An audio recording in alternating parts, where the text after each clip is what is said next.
Hello everyone, I am Dr. Maria Espinola and I am a clinical psychologist. And this channel is about promoting wellness tips in English and Spanish.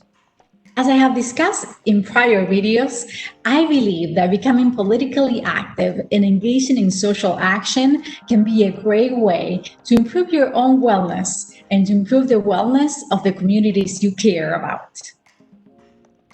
That's why I decided to interview two students from the University of Cincinnati who are leaders and who are very passionate about engaging others in social action.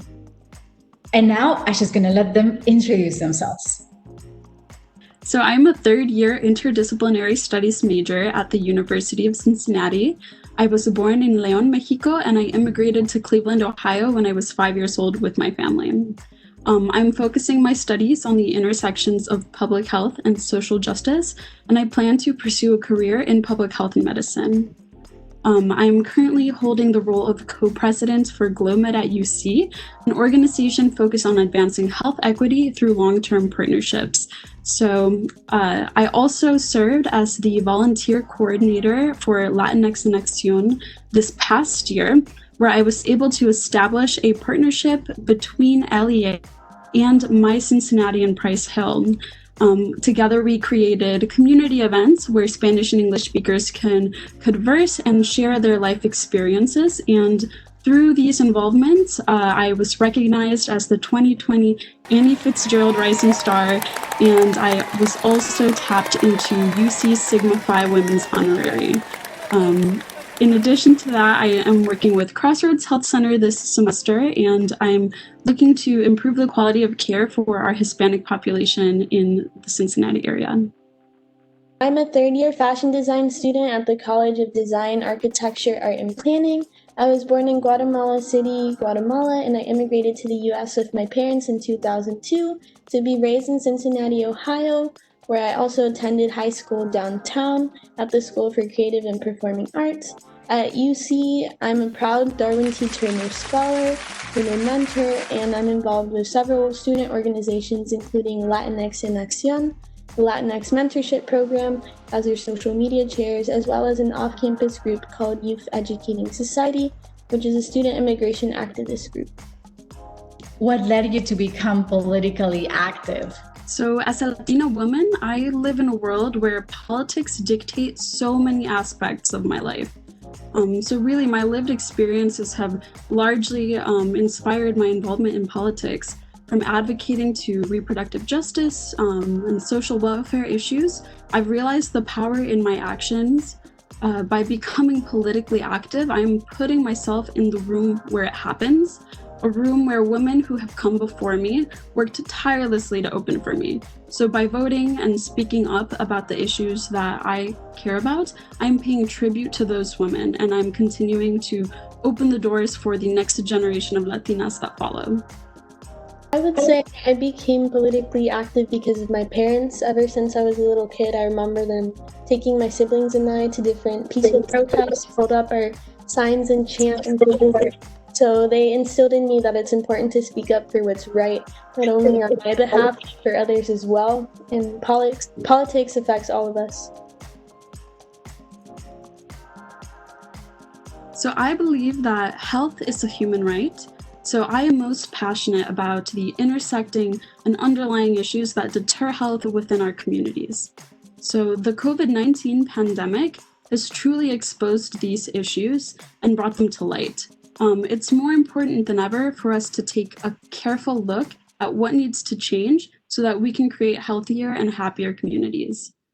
Issues that affect our community health range from xenophobic immigration policies to systemic racism within our healthcare system and a lack of access to reproductive healthcare. Over the past few months, I have had the privilege to get involved with Right to Health Action Group, which began in light of the pandemic. And this group has been working tirelessly to repeal and replace the policies that perpetuate these devastating outcomes of the pandemic, and has taken the political action to promote necessary changes within our public health systems to realize health is a human right. So I am passionate about immigration reform as it is something that has affected me, my immediate and extended family and friends. I am part of YES, which is a college and high school student immigration activist group, and it's housed under the Intercommunity Justice and Peace Center in OTR. I also try to stay involved with the Black Lives Matter movement locally as much as I can around school, my co-op, and my other job. Back in early June, I did co-organize a peaceful protest in memory of George Floyd with one of my high school friends at the Ludlow Fountain in Clifton. Unfortunately, anti-Blackness is still very prevalent in our Latinx culture, and I believe it is something that we should eradicate and be working towards undoing those hateful beliefs that we've been taught. I'm also very passionate about LGBTQ rights as a queer Latina myself, with many queer POC friends, most of whom are not out because our community is still very much homophobic and transphobic. I also believe educating people and coming to them from a place of understanding is important. And what inspired you to take on leadership positions? I wanted to bring the Latinx community closer together on campus since UC is predominantly white, and I felt that I could do that by joining these different organizations both on and off campus rather than waiting for someone else to take them. So through my involvement with GlobeMed at UC and Latinx in Accion, I was able to establish lasting relationships with community partners and other wonderful change makers on and off campus. And those people and these organizations brought me closer to the issues I'm passionate about, which is why I decided to pursue leadership positions within these organizations. Why do you think it's important for Latinos to get politically active and to vote in this upcoming election? So I believe that the Latinx community has such a powerful voice in this election. As we make up over 60 million of the US population, we're going to be highly impacted by the results of the 2020 election. The work our community has done for this country, especially during this pandemic, deserves to be recognized by a leader that has seen our hard work and sacrifices. We deserve to be recognized and supported in the issues that affect us most, and this is our opportunity to make that happen. Together, we can realize the reform that we need, and that is why we need to make a plan to ask the necessary questions to participate in the election, to educate ourselves and encourage our friends and family to participate with us, so that together we can shape the America that we want to live in, and that is why the Latino vote is so important. And what message do you have for people who are unsure about voting in this upcoming election?